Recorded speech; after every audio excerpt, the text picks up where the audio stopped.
C.S. Lewis talks about the horror of the same old thing. And then he goes on in his Screwtape Letters to have the senior devil instructing the junior devil. He says they'll work on their horror of the same old thing, because the horror of the same old thing is the greatest passion we have put into the human heart. What he means by that is when people get accustomed to hearing about something and, oh yeah, been there, done that, heard it before, there's a resistance towards it. And I think that's what's happened with the gospel.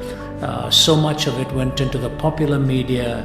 It was made into a come here, solve all your problems. It was thrown in along with the self-help worldview and so on. And it became, I think, cheapened and somehow diluted, if not polluted. And so an average person, who if you ask them, what do you think the gospel is? Oh, they'll say, it's the same old thing, you're a sinner, you're heading to hell, you need help and God will help you. This is the image an average young people would give to you. That's the way they think about it.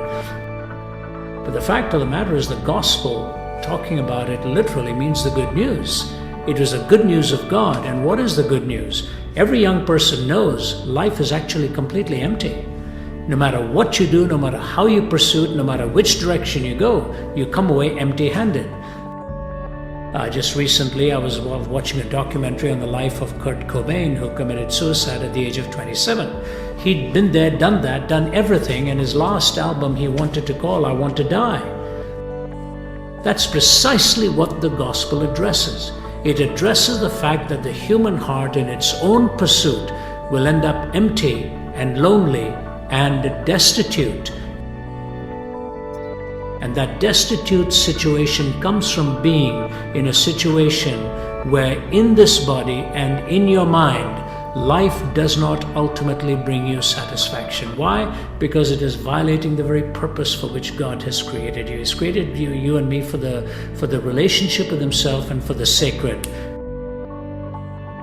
We don't like the word sin, but we'll use words like evil and wicked and conniving and scheming and bad.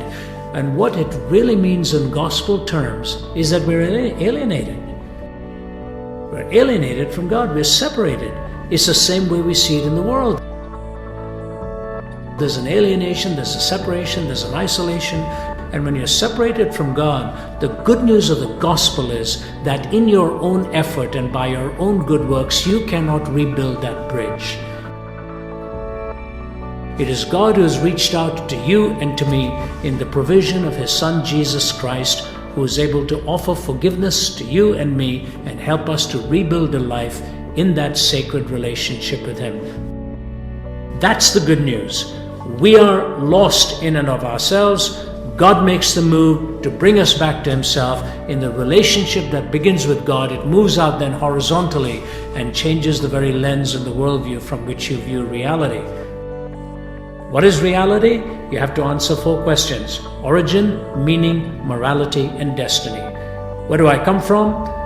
What gives life meaning? How do I differentiate between good and bad? And what is my eternal destiny? The gospel addresses all these in the correspondence to truth and a coherence of life, and that is provided by the offer of Jesus Christ in your salvation and mine. That is the good news of the gospel. You will not be desolate. You will not be destitute. You are not alone in this world. Christ offers you a relationship with Himself. You look at any other worldview, you will not see these terms. You will not see this offer. So it's good news that you are not alone. God offers you His presence in your life.